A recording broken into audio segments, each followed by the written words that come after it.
नमस्कार, ASB news channel के सभी दर्शकों का बहुत बहुत स्वागत है। मैं हूं आपके साथ सपना मदेशिया। आइए रुख करते हैं आज की कुछ खास खबरों की ओर। देवी मिष्टी किशोरी एक अबोध बालक जिसकी उम्र केवल 5 वर्ष है और इस छोटी सी अवस्था में ही देवी मिष्टी किशोरी भगवान श्री कृष्ण की बाल लीलाओं का ज्ञान अर्जित करती हैं। और देवी मिष्टी किशोरी से किसी भी लीला को आप सुन सकते हैं। मिष्टी किशोरी बताती हैं कि मुझे केवल राधा रानी ही ज्ञान देती हैं और वही हमारा मार्गदर्शन करती हैं।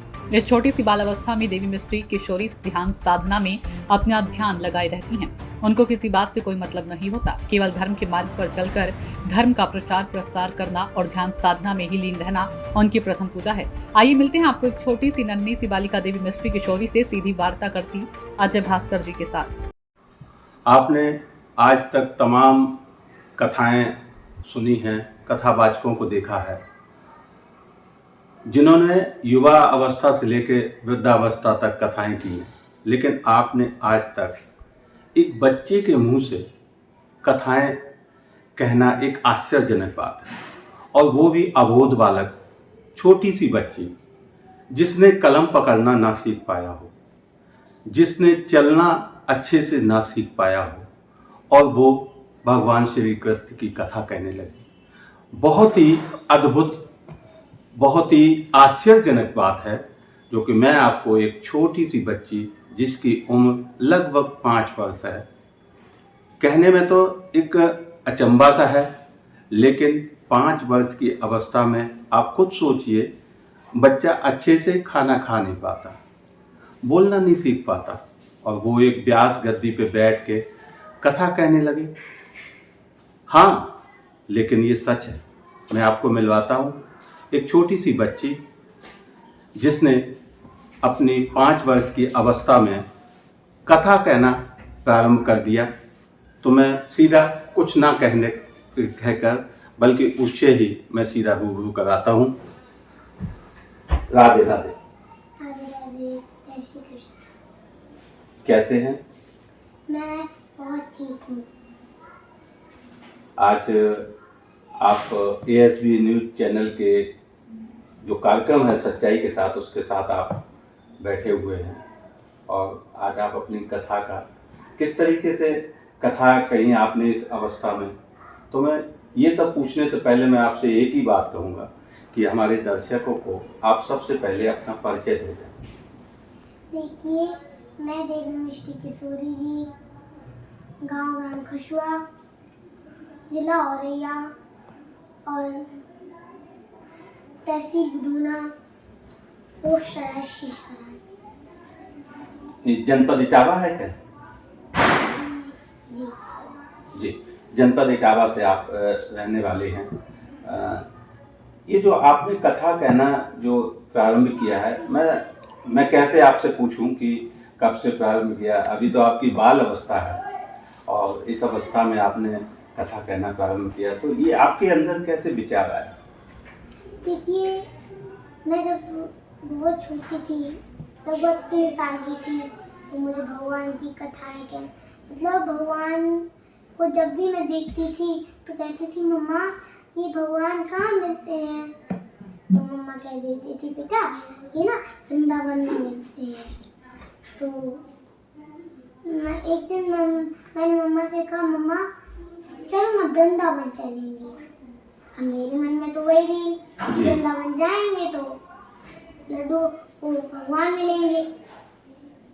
तो मम्मा से मैंने कहा, चलो ना मम्मा वृंदावन चलते हैं। मैं रोज कहती, मम्मा वृंदावन चलो, मम्मा वृंदावन चलो। तो मम्मा कहती कि बेटा जब राधा रानी बुलाएंगे तब चलेंगे। तो अब रोज एक दिन मैंने मम्मा से कहा, मम्मा आज वृंदावन चलो ना, और मैं रोने लगी। तो मम्मा ने कहा, क्या चलो ठीक है वृंदावन चलेंगे। और मम्मा ने सामान पैक किया और पापा को कॉल किया, वृंदावन हम लोग चले गए। जब वृंदावन पहुँचे तो वहाँ पर तो मूर्तियाँ मिली हर मंदिर में। हमें तो भगवान कहीं मिले नहीं, और हर मंदिर में जाए आस्था लगी कि इस मंदिर में होंगे, इस मंदिर में, कहीं तो मिले नहीं। अब तो जब 2-3 दिनों बाद तो घर पे आने की तैयारी हुई, तो घर पे आए। जब घर पे आए तो मम्मा से हमने कहा, मम्मा वहाँ पर तो भगवान मिले नहीं, सब वहाँ तो मूर्तियाँ ही मिली। तो मम्मा ने कहा बेटा जब हम कुछ सच्चे दिल से मानते हैं तभी वो मिलते हैं। तो मैंने मम्मा से कहा कि मम्मा मैं तुमको कितना प्रेम करती हूँ, उनको अपना भाई मानती हूँ, फिर भी नहीं मिलते मुझे वो। और मैं इतना कह के रोने लगी, रोते रोते मैं सो गई। तो सो गई तो सपने में इतना सुंदर, इतना मनमोहक बालक आया, मेरा हाथ पकड़ के आकाश मार्ग में ले गया। आकाश मार्ग में ले गया तो इतना रमणीक स्थान, इतना अच्छा स्थान वहाँ पर। तो मैंने सोचा कि चलो इससे पूछते हैं कि ये भगवान है। तो मैंने कहा कि आप भगवान हो। तो उसी टाइम मेरा सपना टूट गया। और जब मेरा सपना टूट गया तो मैंने रोना प्रारंभ कर दिया। जब रोने लगी मैं तो मम्मा ने कहा अरे क्या हुआ, किसी ने काट लिया क्या, चीज ने काटा। मैंने मम्मा से कहा मम्मा किसी ने काटा नहीं हो। और मैंने मम्मा को जब पूरी बात बताई तो मम्मा ने कहा कि पागल हो गई हो आप तो, हाँ ऐसे तो सपने आते ही रहते हैं बेटा। और फिर मैंने उसी दिन से सोचा कि मैं भगवान की लीलाओं को सुनूंगी और सुनाऊंगी। और मुझे उसी दिन से भगवान की लीलाएं कहना सुनना अच्छा लगता है। भगवान की लीलाएं आपने अभी तक कहाँ कहाँ कही हैं? देखिए मैंने 3 जगह भगवान की लीलाओं का वर्णन किया है। 3 कथाएं सुना, तो बताइए। 3 जगह हमने कथा भगवान की बाल लीलाओं का वर्णन किया है, भगवान की लीलाओं का वर्णन किया है। अच्छा, भगवान के प्रसंग में सबसे ज़्यादा अच्छा प्रसंग कौन सा लगता है? देखिए भगवान की प्रसंग में सबसे ज़्यादा अच्छा मुझे प्रसंग लगता है बाल लीला। बाल लीला में कौन सी सबसे अच्छी लीला लगती है? माखन चोरी की। माखन चोरी लीला आपको सबसे अच्छी लगती है, तो उसको हमको सुना सकते हैं? जी बताइए। देखिए एक दिन दोपहर का समय है और भगवान, देखिए दोपहर के समय तो सब लोग सोते हैं, भैया यशोदा भी सो रही हैं। तो भगवान ने कहा कि चलो आज अपने घर में चोरी करते हैं, फिर बाहर करने जाएंगे। कि घर में पक्को हो तब बाहर करने जाओ, अगर घर में ना पकड़ा गया तभी बाहर करने जाऊंगा। और भगवान ने देखिए पहले कक्ष हुआ करते थे जिनमें गुड़ दही माखन रखा जाता था, सबके घरों में कक्ष हुआ करते थे। तो वो कक्ष मैया यशोदा के घर में भी है। अब भगवान जाते हैं वहाँ पर, मटकी को अपनी ओर खींचते हैं, माखन निकालते हैं और भोग लगाने ही वाले होते हैं। तब तक क्या देखा कि ये उसी कक्ष में एक दर्पण है और उसी दर्पण में खुद की परछाई दिखती है भगवान को। और जैसे ही भोग लगाने जाते हैं तो देखा कि कालू का रूप तो उसको छोड़ो बैठो है। तो कहा कि तो झट से माखन पीछे कर लिया और सोचा कि चलो इससे दोस्ती कर लेते हैं, मित्रता कर लेते हैं। तो कहा कि देख सुन, देख ये माखन है ना, ये मैं अकेले थोड़ा ना खाऊंगा, तो को भी दूंगी। जैसे ही भगवान ने हाथ आगे किया तो दर्पण में परछाई ने भी हाथ आगे किया, भगवान की परछाई ने भी हाथ आगे किया। तो जब हाथ आगे किया तो भगवान ने कहा अच्छा तो तूने भी माखन ले रखो है। कहा कि तो अच्छा ठीक है अच्छी बात है, तू देख मेरी ना कही और मैं तेरी ना कहूँ मैया से, ठीक ये ले तू भी खा ले। तो जैसे ही कहा कि तू भी खा ले तो परछाई ने भी कहा, ऐसा लगा कि उसने कहा तो कहा कि हाँ तू अपना दे दे, मैं अपना दे देता हूँ, बस मैया से ना कहिए, तू मेरी ना कहिए मैं तेरी ना कहूँगी। चोर चोर मुझसे ले भाई। अब जाते हैं, अब जैसे ही माखन खाने वाले होते हैं, भोग लगाने वाले होते हैं, तब तक मैया ने आवाज़ लगा दी कन्हैया। तो ने झट से ही माखन फेंक दिया। तो मैया ने कहा कि तू या कच्छ में क्या कर रहा है? हैं? क्या कर रहे आए हो? तो भगवान कहते हैं कि अरे मैया मैं माखन लेने को ना आया हो। लेकिन पहले तो भगवान की माखन खाना होता था तो मांग लेते थे किसी से। तो भगवान कहते हैं मैया मैं माखन की खातिर ना आया हो। अरे मैया मैं जासू आयो कि मेरी मैया इतनी मुसीबत से दर्द निकाले और बाको माखन कोई चोरी कर आवे। सोते टाइम मैया तू तो सो जावे, कोई आए तो माखन चोरी कर आवे। जा खातिर मैं या कक्ष में आयो तो मैंने कहा देखो मैया कि कालो कलूटो सो छोड़ो तुम माखन खा रो। तो जैसे ही मैंने कहा कि तू ये माखन क्यों खा रहा है? अरे मेरी मैया इतनी मेहनत से निकाले और तू ये माखन खा रहा है। तो मैं नंद राय को छोड़ो। भगवान कहते हैं कि मैया मैं नंद राय को छोड़ो, मेरो ही घर वो कोई आंख दिखावे। तो मैया ने कहा कि चल दिखा वो कहाँ है छोरो, वो छोरो कहाँ है? तो भगवान हाथ पकड़ के मैया का ले जाते हैं, कहते हैं कि मैया ये हो वो छोरो। जब दिखाते हैं तो कहते हैं तो मैया को हंसी आती है, मैया मनी मन हंसती है। तो मैया कहती है कि अच्छा ठीक है। हम मैया ने जैसे ही भगवान को गोद में लिया तो दर्पण में भी परछाई आई। तो परछाई आई तो मैया ने कहा कि देख तो को मैंने लियो, बाकी मैया ने तो को लियो, वा को लियो। बोले हाँ। देख तू अपना मुंह ना पहचाने मेरो मुंह पहचाने कि? बोले हाँ। तो देख बाकी मैया को तेरी मैया को मुखड़ो एक जैसो है? बोले हाँ। मैया ने कहा अरे लाला ये तू ही है, तेरी परछाई है ये। तो भगवान ने कहा कि मेरी परछाई है? बोले हाँ। तो मैया ये भूल गई कि मैं यहाँ पर क्या करने आई थी। मैया ने कहा कि और मैया पूरे मोहल्ले में पूरे गांव में ये कहने लगी कि देखो आज मेरे बातन के बतोड़ा ने या लीला करी है। और ऐसे भगवान ने अपनी पहली बार अपना मुंह देखा, अपनी परछाई देखा। तो फिर अब दूसरे दिन कहा कि इस दिन कल तो मैं पकड़ गया था, आज फिर से कोशिश करते हैं, शायद आज सफलता मिल जाए। फिर से जब गए तो वहाँ पर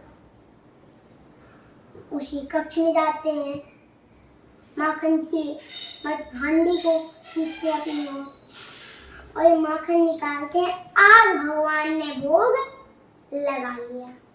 जब वो भोग लगा लिया तो मैया ने आवाज लगा दी कन्हैया क्या कर रहा है? तो भगवान कहते हैं ये मैया भी ना पूरे दिन पूरी रात या महल में घूमे। अब कहते हैं भगवान कि तो तुरंत हांडी में माखन हाथ डाल लिया। तो मैया ने कहा तू या कक्ष में क्या कर रहे हो? तो भगवान कहते मैया तूने ये सोने के कड़ूला धारण करवाए हैं, तो जब इन पर सूरज की किरणें पड़े ना तो ये तपने लगते हैं, तो मेरे हाथ में जलन होने लगती। तो कहा कि मैया ने कहा कि अच्छा। तो भगवान कहते तो मैया मैंने ना एक वैद्य जी से पूछा कि तो वैद्य जी ने बताया कि माखन की जो तासी होवे ना वो बड़ी ठंडी होवे, तुम उसमें हाथ डाल लेना, तुम्हारे हाथ में आराम मिल जाएगा। तो मैया मैं इसी के कारण मैं इसमें हाथ डाल दिया मैंने, अब हार मानने वाले तो है नहीं। तो अब कहा कि मैया ने कहा कि अच्छा तो ये जलन यहाँ हो रही थी? ये बोले हाँ। तो फिर यहाँ पर कैसे मक्खन लगा? कि मेरे यहाँ ये हाथ की जलन होते होते होते होते सीधे मेरे मुख में चली गई। मुंह में चली गई तो मैंने मुंह पे भी लगा ली हो। जब मुंह पे लगा ली हो तो वो मुंह की जलन होते होते मेरे उधर में चली गई। तो उधर में चली गई तो मैंने तो थोड़ा सा खाई ली। तो मैया को बहुत हंसी आती है, मन ही मन बहुत हंसती हूँ।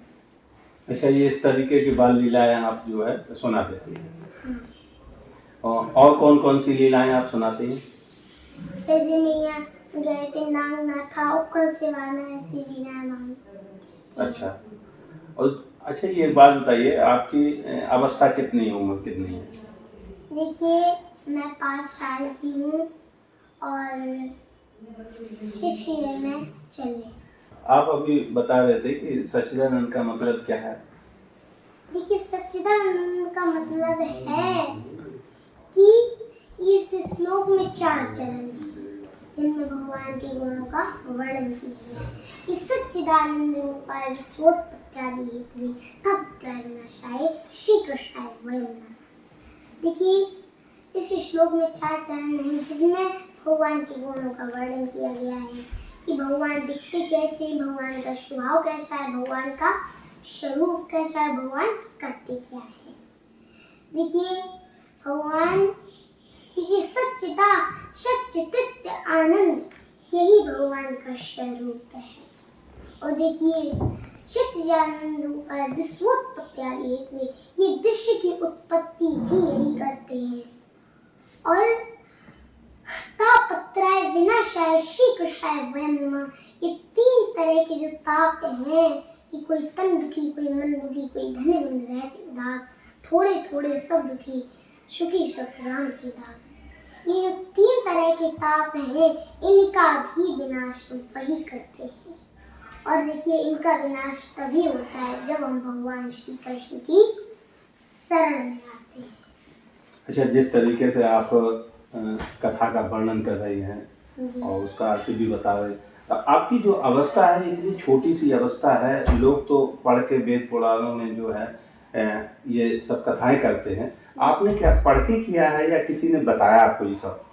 देखिए मुझे अंदर से ही भाव आया और मुझे तो सिर्फ राधा रानी बताती है। राधा रानी कहाँ मिली आपको? मुझे राधा रानी अपने मन में मिली। मन में? हाँ, देखिए मन से चाहोगे तो वो हर जगह कण कण में मिलेगी। फिर अब मान लीजिए आपके ये जो विचार आ रहे हैं कि मैं कथा करूं, और क्या विचार आते हैं आपके? देखिए और यही कि मैं भगवान की कथा करूं, भगवान की चर्चाओं को सुनूं, शरद कुमारों की तरह की सुन की कहते 4 तो नीचे बैठ जाते थे श्रोता बन गए, वो 2 नीचे बैठ जाते थे श्रोता बन गए और 2 ऊपर वक्ता बन गए। वैसे मेरी है कि भगवान की कथा सुनूं सुनाऊं और भगवान के चरणों में ही मन लगा के रहूं। तो ये आप आगे चल के क्या करना चाहते हैं इससे आप? देखिए मैं आगे चल के सब लोगों दर्शकों को यही दिखाना चाहती हूँ कि सद्मार्ग पर चलो और भगवान की चर्चाओं को सुनना पसंद करो जिससे हमारा तरण हो सके। अच्छा, मैं ये जानना चाहता हूँ कि आपके परिवार के जो परिवार में माता पिता और कौन कौन है आपके? देखिए माता पिता दादी बाबा और एक छोटा भाई। दादी क्या करती थी आपकी? वो भगवान की पूजा करती है। वो भी पूजा करती है। और माता जी का? माता जी। ये जो भाव है वो दादी से आए या माता जी से आए? देखिए पापा भी पूजा करते हैं और दादी भी बाबा भी, मतलब फैमिली भगवान की पूजा करती है। सभी लोग जब आरती होती है तो जो दादी बाबा किस खेत में रहते हैं तो घर पे आ जाते हैं आरती करने के लिए। अच्छा, ये जैसे मान लीजिए आपके परिवार में कोई कथावाचक था क्या? कभी कोई कथा बता की जाती कथा के? हाँ, पुण्य के काम होते रहते थे। पुण्य के काम से मतलब ये दान पुण्य तो अलग चीज़ हो गई, लेकिन जो आप कथा कह रहे हैं, हाँ। ठीक है, तो इस तरीके से ये भाव मुझे अलग से ही आया। जैसे आपके परिवार में कोई कथावाचक नहीं था। देखिए, परिवार में कथावाचक तो कोई नहीं था। और देखिए, जो कथा मेरे परिवार में कथावाचक कोई नहीं था। सब लोग मेरे परिवार में पूजा करते थे। मुझे तो अलग से ही भाव आया कि मैं भगवान की कथा करूं। और क्या क्या भाव आते हैं आपको? मैं भगवान की पूजा करूं, भगवान की कथा कहूं और भगवान के ही चरणों में बनी रहूं। समाज की सेवा करने जैसा कोई भाव? तो देखिए, मैं समाज में ये दिखाना चाहती हूँ कि देखिए, मैं तो किसी ना किसी दिन मर जाऊंगी। सेवा मैं करूँगी क्यों नहीं, लेकिन मैं तो एक दिन मर जाऊंगी, लेकिन हम सब लोग मर जाएंगे एक दिन। भगवान की पूजा तो करो। देखिए, कुछ लोग ऐसे भी होते हैं जो मांस मंगरा खाते रहते हैं। उन लोगों को मैं ये दिखाना चाहती हूँ कि ये सब छोड़ें, ये मोह माया तो छोड़ें, भगवान के चरणों में रहें। सब लोगों को बताएं कि भगवान के चरणों में रहो, जिससे हमारा तरण हो सके। और देखिए, भागवत का मतलब ही यही है कि भा यानी भागवत, ता यानी भा यानी भागवत, गा यानी ज्ञान और बा यानी वैराग और ता यानी तरण। जब हम भक्ति, ज्ञान और वैराग्य करते हैं तब हमारा तरण होता है। जैसे आपने अभी बताया कि हमारे परिवार में कोई कथा नहीं होती और आपको अलग ही भाव आते हैं, तो क्या पिताजी आपके क्या करते हैं? देखिए, मेरे पिताजी जल निगम में हैं और जॉब करते हैं। जॉब करते हैं। तो कभी कथा भागवत उन्होंने किया क्या? नहीं किया। तो आप कैसे कथा करने लगे, ये एक विषय है। देखिए, मैंने आपको अभी बताया था कि मैं जब वृंदावन गई तो तब से ही मुझे ये भाव आया था कि मैं भगवान की कथा कहूँ और सुनूं और सुनाऊं। और मुझे अलग से ये विचार आए थे। अच्छा। हाँ। अच्छा, ये जब आप यादव कुल में आपने जन्म लिया है, यादव ही है ना? हाँ। यादव कुल में आपने जन्म लिया, यदुवंशी है, तो आपके पिताजी ने कभी ये कथा करने से रोका है या फिर उन्होंने प्रेरणा दी? देखिए, मेरे पिताजी ने तो नहीं रोका है और उन्होंने कहा कि पढ़ाई भी करो साथ साथ में और ये भी कहो।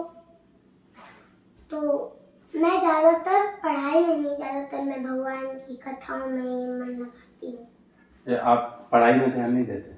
ज़्यादातर भगवान की कथाओं में, भगवान की लीलाओं में ध्यान देती हूँ। अच्छा, जैसे आपकी भगवान की लीलाएं आप पढ़ते कैसे हो, फिर ये बोलते कैसे हो आप? देखिए, मैंने ना ही कहीं से पढ़ा है, ना ही किसी से सीखा है। देखिए, ये सब कुछ मुझे सिर्फ राधा रानी बताती है। तो अब जैसे लोग तो पढ़ के शास्त्रों में देखते हैं, सीखते हैं, आप कैसे सीखोगे आगे? अब जैसे गद्दी पे बैठते हैं तो मुझे देखिए मैं हिंदी मिला के पढ़ती हूँ। तो जब भी मैं कुछ पढ़ती हूँ तो मिला के जैसे कुछ पढ़ा, तो जब आगे थोड़ा सा मैंने पढ़ती हूँ तो मुझे ऐसा लगता है कि अरे ये तो मैंने कभी पढ़ा है, ये तो मैंने कभी, और किसी के मुंह से सुनती हूँ तो मैं कहती हूँ कि ये तो मैंने कभी सुना है। तो लेकिन याद कर के रह जाती हूँ, लेकिन याद नहीं आता कब पढ़ा कब सुना, ये नहीं याद आता मुझे। वो कोई ऐसा तो नहीं है जैसे पिछले जन्म में आपका कोई ऐसे कथा भागवत कहते हो याद आती हो, कुछ ऐसा कुछ है? शायद हो सकता है पिछले जन्म का कुछ ऐसा नाता हो आपका? ये तो मुझे नहीं पता, हो सकता है। कुछ याद आता है कि हम किसी अगले जन्म में या कुछ करते रहे हो, या कुछ ऐसा याद आता है? नहीं। आपके पिताजी, माताजी या दादी कुछ बताते हैं कि आपके पूर्वजों में कोई कथावाचक रहा हो? नहीं, ऐसी बात कुछ नहीं है। कहीं पर कोई कथावाचक नहीं रहे? देखिए, जब मैं कथा पढ़ती हूँ तभी मुझे लगता है कि ये मैंने कभी पढ़ा है, लेकिन याद कर करके रह जाती हूँ, लेकिन याद नहीं आता। ऐसे ही अब मुझे क्या पता कि पूर्व जन्म से क्या संस्कार जुड़े, वो तो भगवान ही जाने। मतलब आपके परिवार में कहीं कोई कभी कथा वगैरह नहीं हुई, सिर्फ आप ही कथा कह रहे हैं? हाँ। तो आप सब लोग ये आश्चर्य है कि आपकी 5 वर्ष की अवस्था खेलने की, कूदने की, लिखने की, पढ़ने की है, वहाँ आप कथा कह रही हैं, तो ये बड़ा विषय है। देखिए, बहुत से बच्चे होते हैं जो खेलते रहते, कूदते रहते, पढ़ाई में ध्यान लगाते हैं, लेकिन बहुत कम ऐसे बच्चे होते हैं जो भगवान के चरणों में जाते हैं। और हर माता पिता का ये संकल्प है, हर माता पिता ये सोचते कि मेरा बच्चा कुछ ना कुछ करे। देखिए, अब जैसे बच्चे खेलने लगते हैं तो माता पिता कहते हैं खेल क्यों रहे हो, पढ़ाई करो। तो वैसे ही हर माता पिता के मन में है कि मेरा बच्चा कुछ ना कुछ करे। ये कोई नहीं चाहता कि मेरा बच्चा शराब पिए, मदिरापान किए, खराब काम करे। ये कौन माता पिता चाहते हैं? कोई नहीं चाहता ना। तो वैसे ही कहते हर माता पिता के मन में होता है कि मेरा बच्चा कुछ ना कुछ करे। अच्छा, आपके मन में कोई खेल कूद की भावना नहीं आती? नहीं। आपके घर पे खेलती नहीं? हाँ, कभी कभार खेलती हूँ, जैसे, और यही खेलती हूँ एक ही खेल। मेरे 2 खेल बहुत मुझे पसंद है, प्रिय है, कि मैं कथा कहूँ और बच्चे सुने बैठे। यही आपका खेल है? हाँ। अच्छा, कबड्डी वगैरह, कुश्ती वगैरह, ये खो-खो, लड़कियां रस्सी कूदती, ये कोई खेल नहीं करते आप? नहीं। क्या आपके मन में जिज्ञासा नहीं आती कि हम कुछ खेलने जाते? नहीं, कभी कभार सोचती हूँ कि चलो आज खेलती हूँ, तो बच्चों को बुला लेती हूँ कि चलो कथा खेलेंगे, और हम ऊपर बैठ जाते हैं चारपाई पे और बच्चों को कथा सुनाने लगते हैं। सुने या कोई ना सुने, हम तो अपने मन में कहते रहते हैं। अच्छा, तो आप बताइए हमारे दर्शकों को क्या संदेश देना चाहते हैं? देखिए, हम आपके दर्शकों को यही संदेश देना चाहते हैं कि भगवान की चर्चाओं में रहो, भगवान की लीलाएं को सुनो, तो आपका तरण हो जाएगा। तो ये थे, आपने देखा, एक छोटी सी बच्ची जिनका नाम था मिशी, और एक यादव समाज से हैं, यादव कुल में यदुवंशी हैं। इनके परिवार में इन्होंने बताया कि जैसा कि आज तक पूर्वजों में भी कभी कथा नहीं हुई, लेकिन इस बच्ची में ऐसे भाव आए हैं कि कथा करने के अलावा इसको कोई खेल कूद भी अच्छा नहीं लगता। ये समाज को एक दर्पण दिखा रही है कि किस तरीके से भगवान की भक्ति करनी चाहिए, किस तरीके से भगवान की शरण में रहना चाहिए, किस तरीके से अपने आप को अच्छा करना चाहिए।